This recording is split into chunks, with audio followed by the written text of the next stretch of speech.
వదిలేసేయండి. బికాజ్ ఇప్పుడు జనాలు సినిమా చూసి కొంతమంది నిజంగా అలవాటు ఉన్నవాళ్ళు ఉంటారు. ఆళ్ళు ఈవినింగ్ కల్లా కొంచెం బావుంటది. లేదు ఈవినింగ్ కనుక మన రేటింగ్ రేటింగ్ పెరగకపోతుంటే మనం యాక్సెప్ట్ చేసేయాలి దీన్ని. సో, వదిలేసేయండి ఈవినింగ్ వరకు అన్నాం. ఇప్పుడు బావుంది 7.5, 7.6కి వస్తుంది.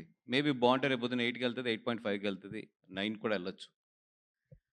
దయుంచి ఈ ఏదైతే టెక్నికల్‌గా అసలు వాల్యూ లేని ఒక రేటింగ్ ఉందో, ఆ రేటింగ్‌ని మొన్న లాస్ట్ టైమ్ కూడా నేను మాట్లాడాను.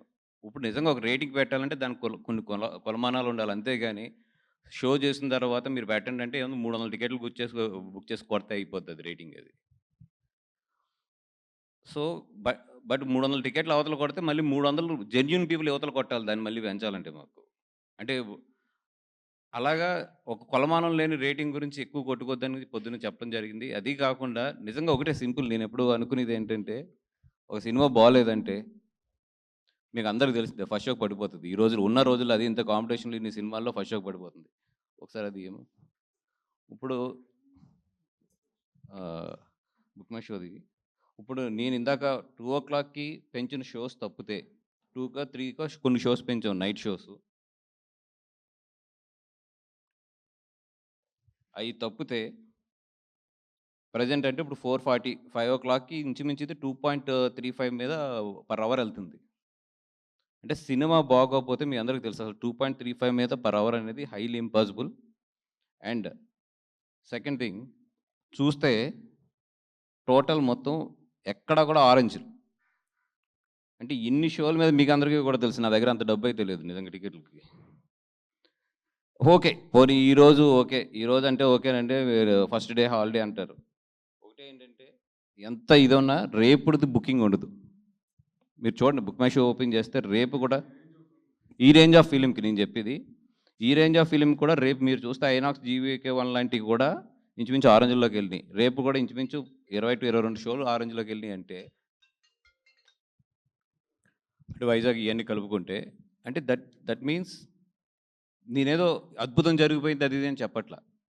డీసెంట్‌గా ఎళ్తుంది. ఈ డీసెంట్‌గా, గుడ్‌గా ఎళ్ళే సినిమాని ఇటు దోస్తే ఇటెళ్తది, అటు దోస్తే అటెళ్తది. ఓపెన్‌గా చెప్తున్నా. అంటే కొన్ని స్ట్రాంగ్ ఉంటాయి. అది అసలు దాన్ని ఏం చేయలేం. ఇది మంచి సినిమా. మంచి సినిమాని ఇటు దోస్తే ఇటు పడతది, అటు దోస్తే అటు పడతది. సోషల్ మీడియాలో ఏంటంటే ఇటు దోయడం, అటు దోయడం ఇప్పుడున్న ప్రెజెంట్‌లో ఒక ఆర్గానిక్ కాకుండా ఒక ప్లానింగ్, ఒక చిన్న టెక్నికల్ దీంట్లో మార్చొచ్చు దాన్ని. అది పాజిటివ్ సైడ్ ఎంత మారుస్తామో, నెగెటివ్ సైడ్‌లు కూడా అంతే తయారయినాయి. అదే మా బాధ ఈరోజు ప్రెస్ మీట్‌దంతా కూడా. అది పర్సెప్షన్ చేంజ్ అంటారు. పర్సెప్షన్ చేంజ్ చేయడం అనేది. ఇటు సైడ్ మేము వర్క్ చేస్తుంటే, అటు సైడ్ ఆళ్ళు వర్క్ చేస్తారు. బట్ మాకున్న ఒకే ఒక్క మంచితనం ఏంటంటే, అదర్ ఫిల్మ్స్ మీదకి we don't want to go. అది ఏమైనా సరే, నేనెంత లాస్ అయినా, ఏదైనా సరే, I don't want to go on the other films because అది కర్మ. అది కర్మ సిద్ధాంతం అది.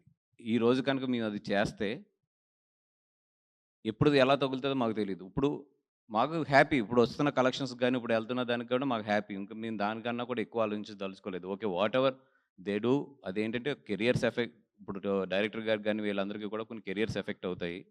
That's okay. బట్ నా రిక్వెస్ట్ ఒకటేంటంటే చాలామంది సీనియర్ జర్నలిస్టులున్నారు. చాలామందున్నారు. ఇప్పుడు సోషల్ మీడియా అనేది మీకు తెలుసు ఎలాగెళ్తుంది, ఏంటి, అదంతా ఒక ఆర్గనైజ్డ్ ఇది కింద తయారైంది. ఇదంతా కూడా మీకు అందరికీ తెలుసు. అట్‌లీస్ట్ ఈ నెగెటివ్ క్యాంపెయిన్ గురించి, ఈట్లి గురించి మీరు ఎక్స్‌పోజ్ చేయండి. నేను అడిగేది అది కొంచెం. నేను రిక్వెస్ట్ చేసేది ఎక్స్‌పోజ్ చేయండి. ఎందుకంటే ఇప్పుడు నిజంగా ఇప్పుడు కొంతమంది రాసిన రివ్యూస్‌ని 100% నేనైతే రెస్పెక్ట్ చేస్తాను. ఎందుకంటే that is there personal perspective ఒక్కొక్కరికి ఒకటుంటుంది. దాని నుంచి వాళ్ళు రాస్తారు. బట్ ఏంటంటే కొంత్ కొన్ని సోషల్ మీడియాలో చిన్న చిన్నవి అవి సైట్స్ కూడా. పెద్ద సైట్స్ ఉండవు. బట్ బూతులు తిడతా రాస్తారాళ్ళు. అది తీసుకొని ఇంకో బ్యాచ్ ఏం చేస్తదంటే దాన్ని పంప్ చేస్తది. మీరు చూస్తే ఏంటంటే దాని ఫాలోవర్స్ అట్లా రాసిన ఫాలోవర్స్ అంతా 100, 200, 300 ఉంటారు. బట్ వ్యూస్ చూస్తే 21 30,000, 50,000, 60,000 వ్యూస్ ఉంటాయి. దట్ మీన్స్ దాన్ని బూస్ట్ పెట్టారని. అది వెరీ సింపుల్ అది లాజిక్ అది.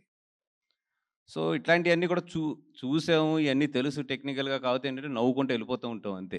ఇంక అంతకన్నా కూడా ఎక్కువ ఆలోచించి అది బుర్రకు తీసుకొని ఇది చేసుకోకూడదు. ఎందుకంటే కాంపిటీషన్‌లో ఉన్నప్పుడు కొన్ని కొన్ని తయారయినాయి అలా ఆర్గానిక్‌గా.